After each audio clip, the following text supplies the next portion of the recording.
In early September 2017, Hurricane Irma left a path of destruction through the Caribbean as it headed for the Florida Keys, making landfall at Cudjoe Key as a giant Category 4 storm. We arrived to the Boot Key Harbor mooring field 25 miles to the east in Marathon, 4 months later in January aboard our Tartan 37 sailboat Holiday. We've been amazed at the recovery efforts we've seen and also in awe at the power of Mother Nature. The mooring field and city marina are fully open and operational, but you can still see some of the lingering damage that Irma left in her wake. This is where you can see the outer dinghy dock here. Came across, I guess they ran into these pylons here and did a lot of the damage to boats. So you can see these giant concrete poles just got torn apart.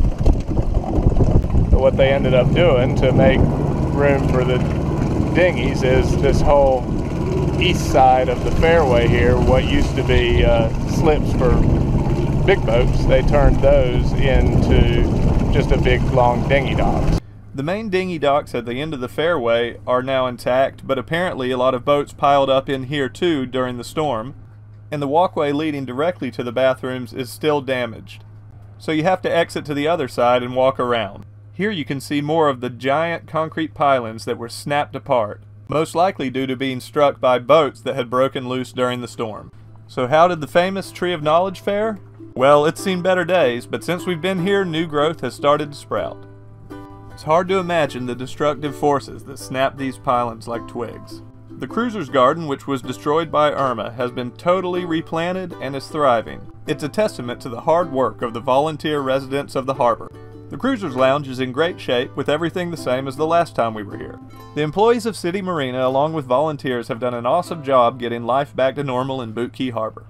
As far as the city of Marathon, along US 1, recovery is mostly complete. You can see from the traffic, people haven't shied away from visiting the Keys. Hardware stores like the Home Depot and West Marine are all open and as normal. Specialty shops like dive shops, as well as most restaurants, are open too. Here and there you still see signs of the recovery, like this Wells Fargo mobile aid tent. There's also still some mostly empty lots where rubble and debris was staged for hauling off. I imagine just after the storm there were huge piles here. Most remaining visible damage around Marathon are old signs that were ripped apart by the winds. In strip malls like this one, all the businesses are back open. However, there are still some businesses that remain closed, like this Wendy's that's just across the street. The walking distance retail for cruisers in the mooring field, like Walgreens and Publix, are both open. While the Winn-Dixie across the street is still closed, but the connecting Kmart is open. Moving west across the 7-mile bridge to the Big Pine Key and No Name Key area, you find some of the worst damage from Irma and ongoing recovery efforts. The highest winds just east of the eye rip through these residential areas. This is also the home of the endangered tiny key deer, found only on these few islands of the Keys. We were glad to see that they made it through the storm, as less than 1,000 of them exist. It doesn't help that they aren't too afraid of traffic as they mingle with the recovery workers. Heading across the old wooden bridge in the area where we anchored at Doctor's Arm last year, effects from Irma were everywhere. So this was the old wooden bridge marina that we used as the dinghy dock last year. And Irma took it away. The dinghy docks where we saw that manatee. And here was the old wooden bridge marina, and it's just gone.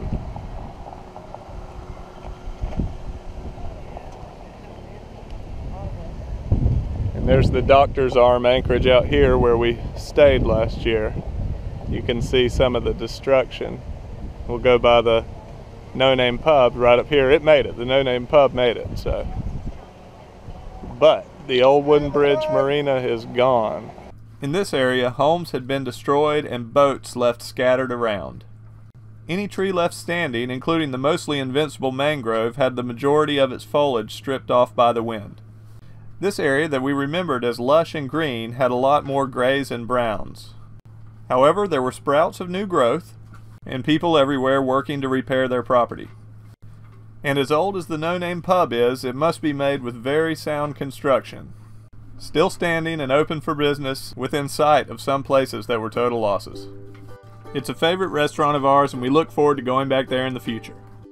Before leaving Big Pine Key and continuing west, we were fortunate to see a few more key deer, including this particularly curious and friendly little buck.